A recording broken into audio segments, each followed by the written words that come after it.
Hi guys, my name is David Mzee and I do water sports.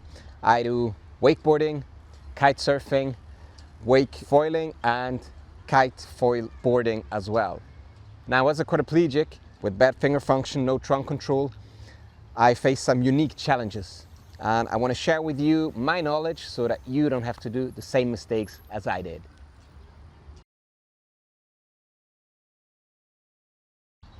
What kind of board do you need to do water sports in an adaptive setting? So most people think best is to just take a board with a lot of buoyancy and it will make it easier. Well, it's kind of true, but on the other hand, if you don't have good trunk control, you need a seat where you can attach yourself on. That leads to a problem. Once a board with a lot of buoyancy, you being strapped on it or on the seat, turns around, you'll have major difficulties bringing it back up. It's impossible. So you need a board that doesn't have too much of buoyancy.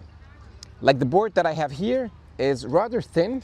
It has a wooden core, and when I sit on it in the water, I will sink down. The only thing you'll see are the tip of my shoes and maybe my shoulders and my head out of the water. That leads to a possibility of turning and getting back on the board or getting the board below you again. And that's what you want to do.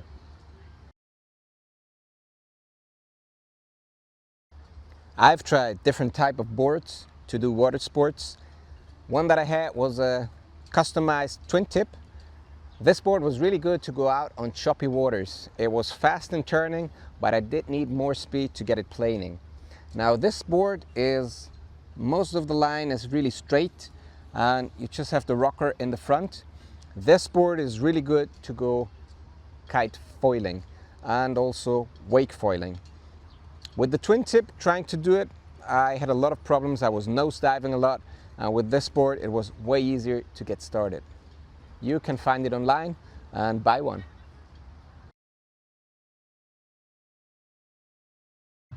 The first drill I would do with a new board and the new seat is get on the seat, fix yourself, get in the water, and then just find your balance. Make sure you feel comfortable, leaning from left to right a little bit, and see how the board reacts. The position on the board really affects how good you're able to turn. And the next thing I would test is lay on one side and see if you can get up again, if you can push the board below your butt. If you can do it on one side, try the other. Once you've done that, you can try to do a full roll. You try to do an Eskimo roll, get down on one side, come up on the other, and vice versa. And of course, you shouldn't do it alone in the water. Make sure someone is there who can help you in case you need some help.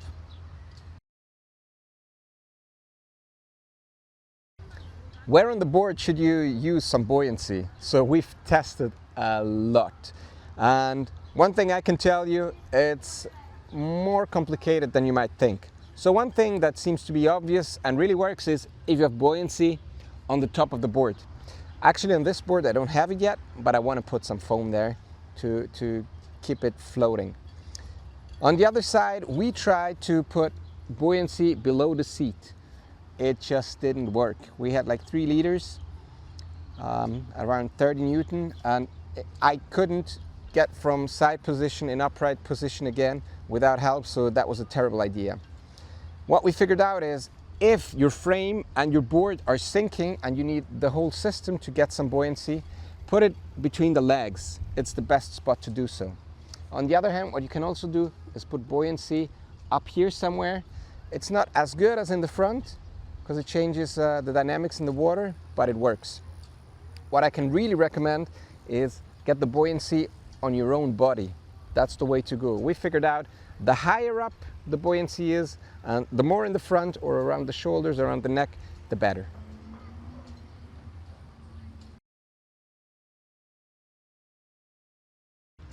Talking about buoyancy, I can recommend what I built myself with the help of a dear friend who put a lot of work in this. So what we did, we took a vest that was actually too big and we modified it to put way more buoyancy into it. What we did is like between 150 and 200 Newton of buoyancy to keep me up even in the situation where I'm lying in the water, backwards, the foil is on and the kite is pulling in the other direction. Where to put the buoyancy? It's really important that you have it as high as possible. So we have a lot around the neck. We have a little bit something around the shoulders. That's important if you're lying sideways. We have, of course, in the front, but also in the back. What else is special on this vest? For kite surfing, I have knives in case I need them to cut ropes. You never know. With my bad finger function, I'm not able to take any knife out that is fixed with Velcros, so I decided to take one where if you pull it, it's in your hand immediately. Then I also put it back into the shaft, which is attached tightly to the vest as well. They're always at the same place. I know where they are. I do some drills to practice that I always know where they are, and I can reach them and get them into my fingers in one smooth motion. I have little ropes on them. They're there to just secure the knives in case they fall down so I don't lose them.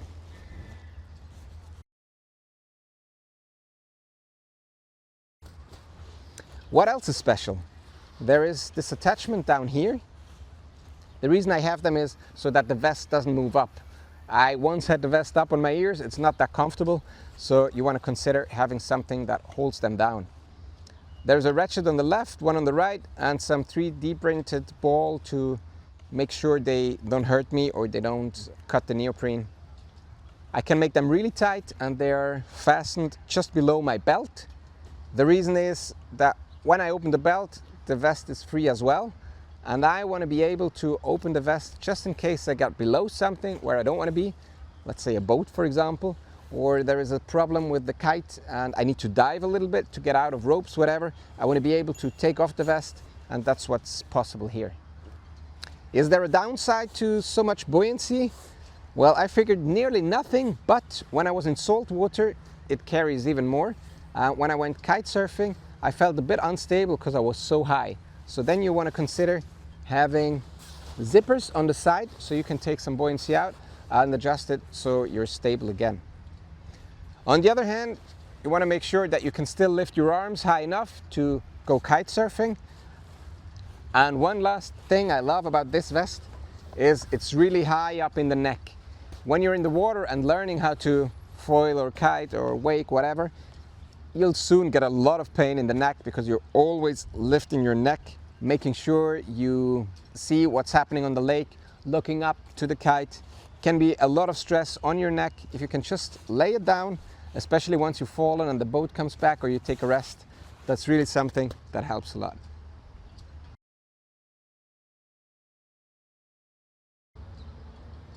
My first chair looked quite different from this one. So I had a frame that was wooden and covered with carbon, and on top of that I took an old seat, a molded seat that I also use for skiing. That's really tight, it's nice, but it has some downsides. First of all, if you transport it, it's always two pieces. The molded seat is not that stable, it can break because it's a special plastic, and I wasn't comfortable taking it on the plane because you never knew in the suitcase if there would be too much pressure in it. The next solution I tried was stainless steel. That was heavy, but it was strong. I was quite happy with that version, but it was expensive to build. It was really difficult to do all the math to get all the angles right. With the next version that you see here, I'm super happy. It's 3D printed and it has a lot of advantages.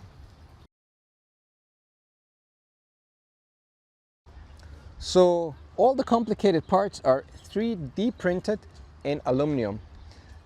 The plans are online, you can download them, you can change them, you can try to build another seat, tweak some numbers, get some more stability if you're heavier, for example. Do as you wish.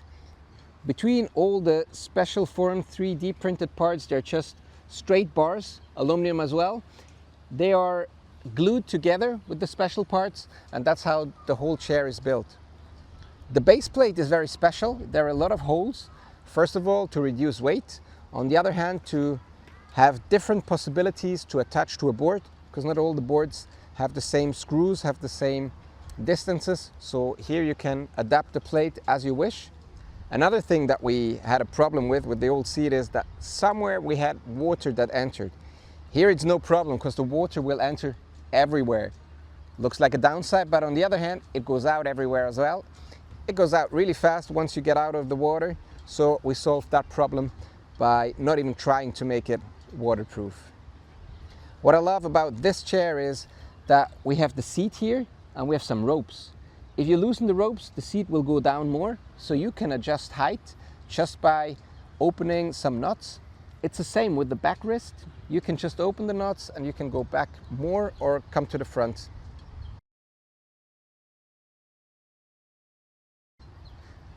What I really love about this chair is that people who are wider than me can still use it, because there is no finish line here like you usually have from the molded seat.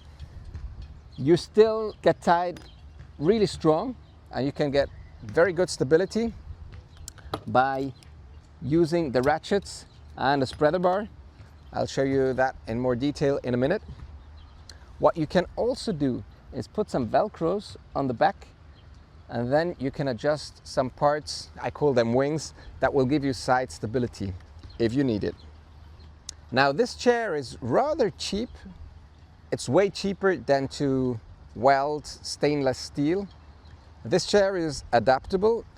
If you know how to use a CAD program, you can change the file as you wish.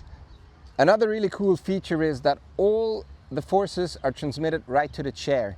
So I don't have enough trunk function to wear a harness on my body.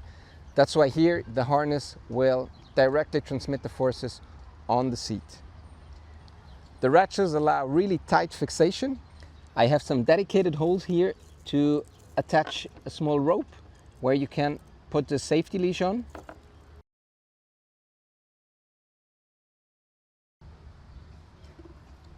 Now the spreader bar has some buoyancy as well, just to make sure that if it falls into the water, it doesn't go down. What I really like about this harness is that there is a gliding hook possibility as well. I can attach the spreader bar to the airplane seat belts, and then I can use the ratchets, which are easy accessible right under the frame, to get me in really tight position. I always make sure it's nicely in the middle so the forces are distributed equally. For me as a quadriplegic, it's really important to get really high safety standards. This is what I have here, because with even a fist in cold water, the hands might even close a little bit more. Even with the elbow, I can open the seat belt and get free. And to me, it's really important to have a possibility to get rid of all the equipment, because once you're strapped to the board and you're in a bad position, it might be that you're pulled downwards. And at that moment, first of all, if you're kiting, of course you want to release the kite. If that doesn't help, you can always release the whole board. Since my legs are not strapped in the back, they will always come out if they get some pull. So I feel maximally safe in this setup.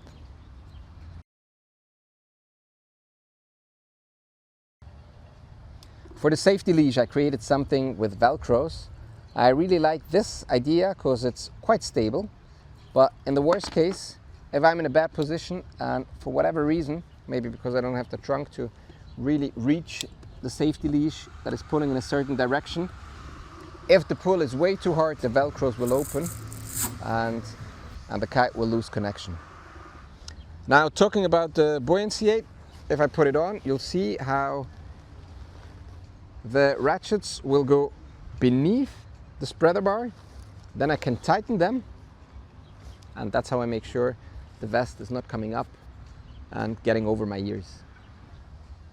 And one more thing I really like about this seat is that it's made from aluminum. If I travel with it and for any reason it gets damaged, there is a possibility of welding it. It's difficult, but it's possible. Not like if you have a carbon seat, if it breaks, it's just broken.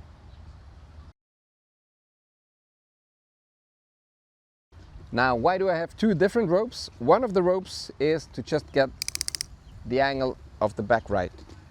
Now, on the other side, I have something that I had to develop when I started foiling. This special rope, I call it the gear shift. When do I need it?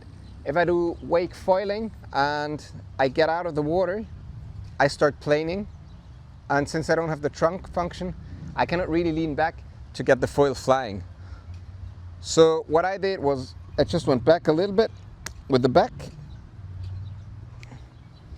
and I started. But what happened next?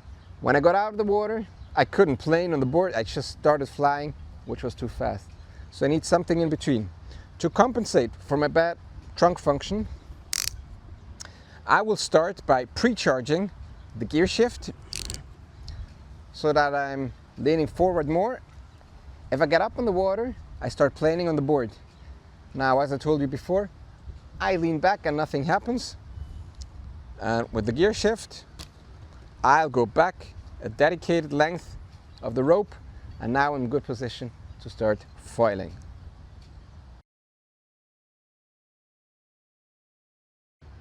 What advice can I give you about the kite? For me, it was important to get a kite where the chicken loop is really short. I have one that was built as a glider hook.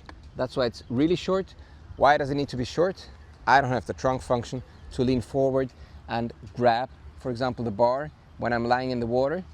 So I want to be sure that the whole system is as close to me as possible. Another thing that was really important to me is the bar pressure. Since my hands are bad, if the bar pressure is too high, the bar is just ripped out of my hands and I cannot do anything. And one more thing, once the kite is down in the water, it might still pull. If the D-power is good and the pull is not too strong, that will help you a lot. Because once the kite starts pulling, you slowly go down depending on the position you are in, and you don't want to experience that.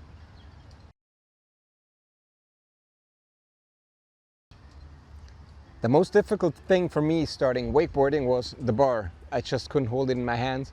I tried to do it with my wrists, but it's difficult. So what I figured is, if I attach myself in a kite way, where the rope is directly attached to my harness and the people on the boat hold the bar, that was really a game changer. So not only did I not have to hold the bar anymore, but my hands were free. And now I could compensate my bad trunk and move from left to right just by touching the water, shifting the weight a little bit, which is a lot of fun and really changed a lot for me. I never saw anyone doing it that way, so maybe I developed a new way of quadriplegic friendly wakeboarding.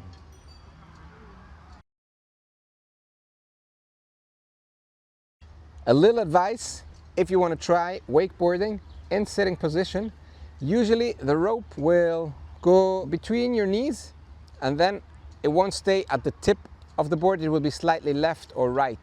So if it's on the right side, probably it will help you if you put the right arm into the water, because the board will push you to one side, the arm in the water will compensate for that force and you will come up nicely.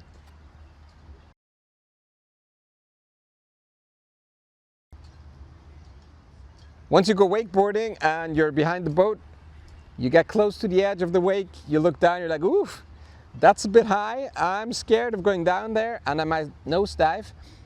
Two things you can do. One is put the seat further back on the board. That will decrease the tendency of nosediving, but it might make you also a little bit more unstable. What you can do, what you can try to do, is not even get up there on the wake. Try to get out of the way so that the wake stays behind you, and then you can start playing in there. And once you feel comfortable enough, you get up there, you get a feeling for it, and then you try to go back down. Two things you can try if you're wakeboarding or taking off your fins. It really changes the dynamics a lot. Move the seat forward and backwards. Oh, and the third one, I once attached the rope to the leash of the feet. That will change the dynamics even more. I had no fins on. You'll slide from left to right. It can be a lot of fun too. Try it.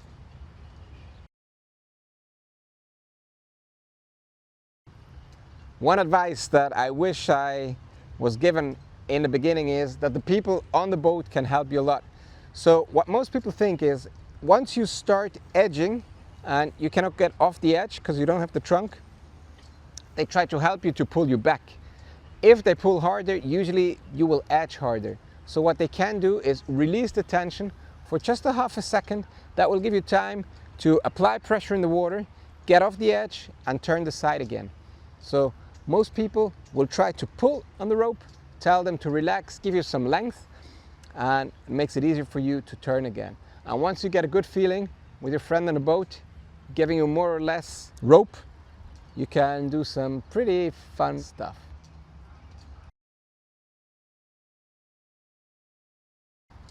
How do we usually get into the water? Put the board on the side of the boat. Make sure the fins don't damage the boat or the boat doesn't damage the fins. Then you ask your friend to give you a push, get in backwards, and off you go.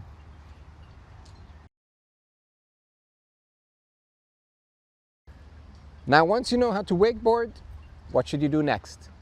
Well, if you want to go kite surfing, use a training kite to get a feeling for it. Once you mastered that, next step could be get on a boat where the kite is attached to the boat. If you steer, you don't have all the pressure on your hands, but you feel like, oh, what is it like if the kite really pulls? Another thing you want to do afterwards is to really feel the pressure on your body. You put on a harness and you try to go body dragging.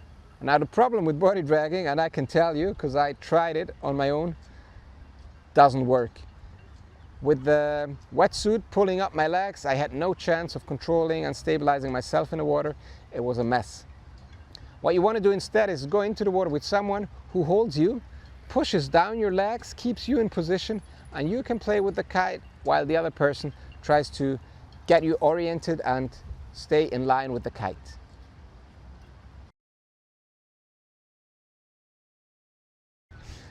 How does the setup change from wake to kiteboarding?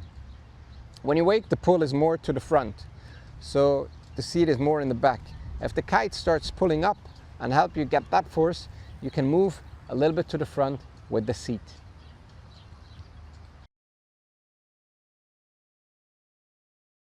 The number one advice I wish someone gave me when I started kite surfing is once you fall, you might get some tension on the lines, which makes it really hard for you to get the board aligned with your kite again. Then you're dragged through the water. It's not a pleasant feeling. Now, what you want to try to do then is to push down on the front lines, because then you get some stabilization. You can compensate for the trunk that you don't have and try to push the board in the direction you want it to face. If the lines are slack, it's easier to turn anyways and you don't face that problem.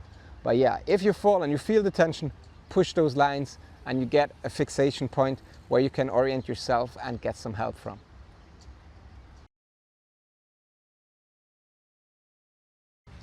There's one thing that I didn't figure out for years, and it's how you turn.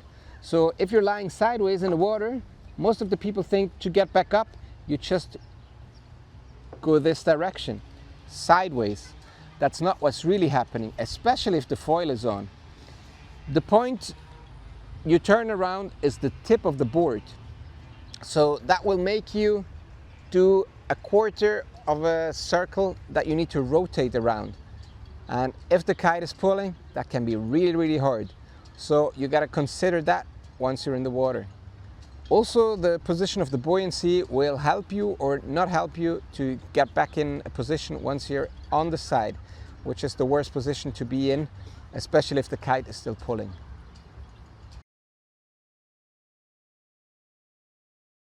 What is the number one advice I wish someone gave me when I started foiling behind the boat? It just doesn't work with the twin tip. I was sitting as much in the back as I could, and still I was nosediving. So if you want to go and foil, consider a board that is straight in the back and just has the rocker in the front. It will make your life way, way easier.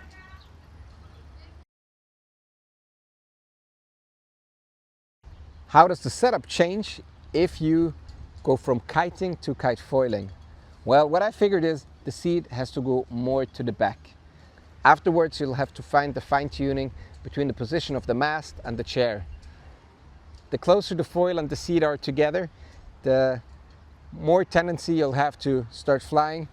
The more you go apart, the foil behind the seat, the less you'll have the tendency to get out of the water and fly on your foil.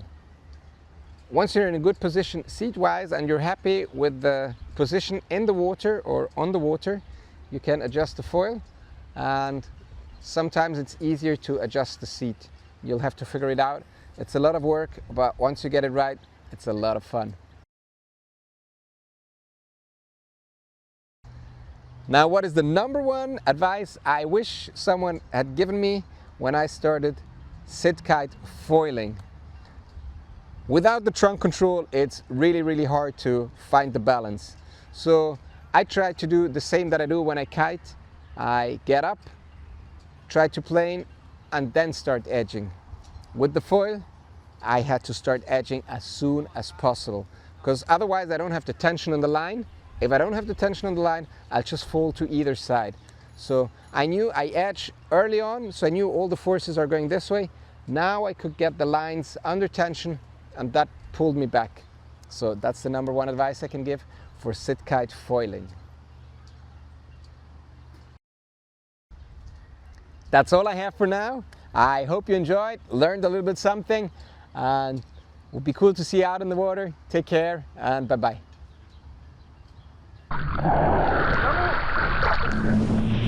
Yeah, boy!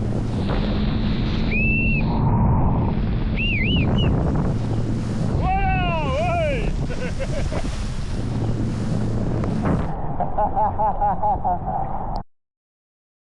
If you want to support us, you can like, subscribe, or share the video. And if you love the content, you can always make a donation via PayPal. The link is in the description below. Thanks again, stay stoked, and see you soon.